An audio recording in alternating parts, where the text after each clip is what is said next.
Pesawat jatuh ke tanah satu persatu. Jalanan kacau. Mobil-mobil hancur, beberapa di antaranya dilalap api, yang lain menepi ke sisi jalan atau jatuh ke parit. Kereta api juga sangat berantakan. Ribuan kereta telah tergelincir di seluruh dunia. Di tanah ada mobil dan tangki yang terbalik. Ribuan ton biji-bijian, batu bara, dan minyak belum mencapai tujuan mereka. Di laut, ratusan kapal karam di bebatuan dan gunung es. Bertonton produk minyak bumi telah tumpah ke dalam air, memprediksi kematian penduduk laut yang tidak curiga dalam waktu dekat. Menurut Anda, apa yang telah terjadi di dunia?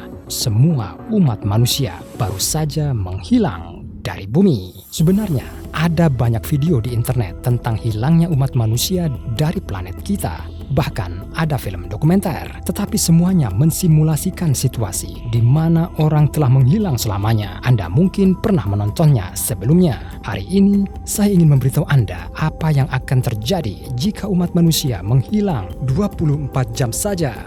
Apakah kecelakaan mobil dan pesawat jatuh semua itu bisa terjadi? Saya tidak akan membuat Anda menunggu. Saya sudah punya jawabannya. Mobil-mobil yang terbakar di jalan hanyalah awal dari nyala api yang menguasai di mana banyak wilayah di planet kita akan hancur. Semua makhluk hidup di dekat kilang minyak pastinya tidak akan kaya. Begitu manusia menghilang, tidak akan ada yang memantau semua proses produksi. Bahkan, jika salah satu tangki kehabisan minyak, ini akan meningkatkan tekanan di dalam reaktor. Akan ada ledakan, api akan menutupi tangki lainnya, dan ribuan ton minyak dan produk olahan akan melayang ke udara. Semuanya akan meledak dan terbakar untuk waktu yang sangat lama, karena tidak akan ada orang yang datang dan memadamkan api. Kebakaran lokal yang disebabkan oleh sambaran petir, kebocoran gas, dan masalah dengan kabel listrik juga akan berkobar di kota-kota. Tanpa petugas pemadam kebakaran, api akan menyebar dari satu objek ke objek lain, membakar seluruh jalan dan bahkan mungkin lingkungan sekitar. Dunia perlahan menjadi gelap. Pembangkit listrik yang menggunakan bahan bakar fosil akan berhenti bekerja karena menipisnya cadangan. Pemadaman listrik berjenjang akan dimulai. Satu-satunya titik terang yang terlihat dari luar angkasa adalah kota-kota dengan pembangkit listrik tenaga air. Las Vegas pasti akan bersinar sebagai bintang pemandu, terus menerima kekuatan dari bendungan Hoover. Bencana akan mengancam semua pabrik kimia. Untuk banyak gas yang disimpan di sana, sangat penting mempertahankan suhu rendah agar tetap dalam bentuk cair. Jika daya mati, tangki penyimpanan gas akan memanas dan katup pelepas tekanan berlebih akan aktif, dan bertonton gas yang berbeda akan dilepaskan ke lingkungan. Ini akan menjadi kiamat lokal. Banyak hewan akan mati karena tercekik dan dunia tumbuhan akan menderita. Pabrik gas alam mungkin juga bertanggung jawab atas konsekuensi serius. Mereka akan terus melepaskan gas ke atmosfer, menyebar jauh, mencapai mobil dan pompa bensin yang ditinggalkan. Sebuah percikan akan cukup untuk menyebabkan ledakan. Sejumlah besar zat berbahaya akan dilepaskan ke udara. Tetapi ada juga berita yang relatif baik. Pembangkit listrik tenaga nuklir akan terus bekerja. Namun, ini harus beralih ke mode keamanan. Dengan cara ini, mereka dapat beroperasi hingga 10 hari. Tetapi, begitu air menguap dari sistem pendingin reaktor nuklir dan meleleh, dunia akan diguncang oleh bencana yang sebanding dengan ledakan di Fukushima Daiichi dan pembangkit listrik tenaga nuklir Chernobyl. Selama peristiwa ini, total sekitar 300.000 orang dievakuasi, dan radionuklida terdeteksi untuk waktu yang lama di seluruh dunia.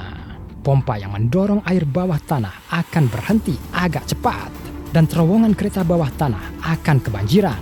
Tetapi efek hilangnya manusia pada pengoperasian struktur hidrolik bisa jauh lebih serius. Tidak akan ada orang yang memantau instrumentasi. Beberapa jam tidak aktif akan cukup untuk hal yang tidak dapat diperbaiki terjadi. Jebolnya bendungan.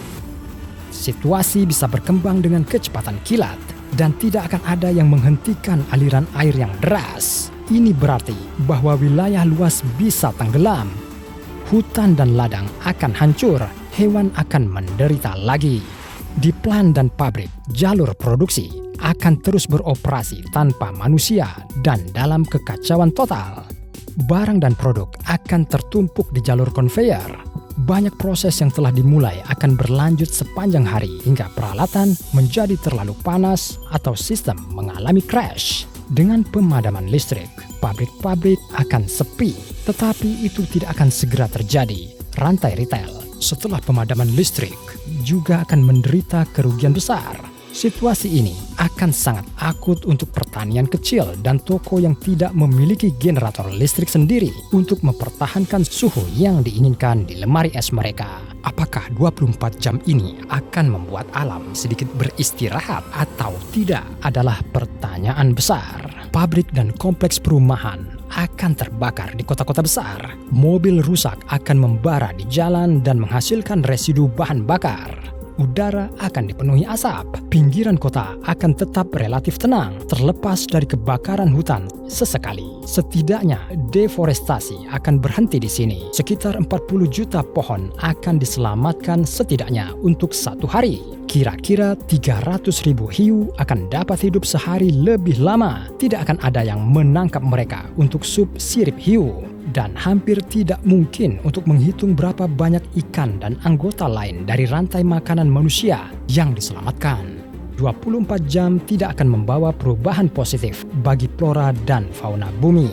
Umat manusia telah melepaskan begitu banyak karbon dioksida ke atmosfer sehingga sehari atau bahkan sebulan tanpa manusia akan cukup untuk menunda perubahan pada planet kita. Setiap hewan peliharaan dan hewan liar yang selamat akan dapat menikmati langit malam yang menakjubkan, asalkan tidak ada jilatan api dan asap di dekatnya. Karena kurangnya polusi cahaya bersama dengan kondisi cuaca yang menguntungkan, seluruh Bima Sakti akan terlihat di langit. Itu akan terlihat jelas seperti di pegunungan terpencil. Dan sekarang, mari kita berpikir tentang ruang angkasa, karena manusia juga terlibat dalam studinya. Tidak akan ada yang mengontrol penerbangan stasiun luar angkasa internasional dari bumi dan menyesuaikan orbitnya sehingga mempertahankan ketinggian yang diinginkan dan menghindari tabrakan dengan puing-puing ruang angkasa. Pada siang hari, ia bisa bertabrakan dengan asteroid atau satelit atau bahkan jatuh ke bumi. Observatorium terbesar di dunia mungkin melewatkan event abad ini. Apapun bisa terjadi di luar angkasa dalam 24 jam. Mungkin pada hari tertentu, salah satu teleskop akan mengungkapkan planet ke-9 yang misterius atau Voyager 2 akan mengirimkan berita sensasional ke bumi. Hanya sehari akan cukup untuk melewatkan penemuan ilmiah yang penting. Saya telah menjelaskan semua konsekuensi ini tidak hanya demi membayangkan kiamat berikutnya. Mencari materi tentang topik ini memberi saya kesempatan berpikir tentang seberapa besar pengaruh kita terhadap planet kita. Tampaknya umat manusia telah ada di bumi kurang dari 300.000 tahun. Ini adalah setetes air di lautan dibandingkan dengan usia bumi yang lebih dari 4,5 miliar tahun. Jika Anda mengkompres seluruh sejarah bumi menjadi 12 jam, maka manusia akan muncul di sini dalam 2 detik terakhir. Namun, selama periode yang singkat ini, mereka benar-benar mampu menaklukkan kekuatan alam agar dapat hidup dengan nyaman di sini. Jika Anda menyingkirkan manusia selama 24 jam, segala sesuatu yang telah tercipta selama bertahun-tahun dapat berubah menjadi abu atau tertutup lapisan lumpur yang tebal. Kekuatan alam yang besar akan memiliki cukup waktu memenangkan kembali hak-hak hukumnya dan ikut melibatkan diri dalam setiap bidang kehidupan manusia. Setelah manusia muncul kembali di bumi, mereka akan membutuhkan kerja keras bertahun-tahun untuk pulih dari konsekuensi hilangnya jangka pendek mereka. Menurut Anda, berapa bulan atau tahun yang dibutuhkan umat manusia untuk memulihkan semua yang rusak? Bagikan pendapat Anda di komentar. Jika kalian tidak ingin saya menghilang lama dari gadget kalian, jangan lupa like dan subscribe channel ini. Saya sudah menyiapkan video menarik berikutnya untuk Anda.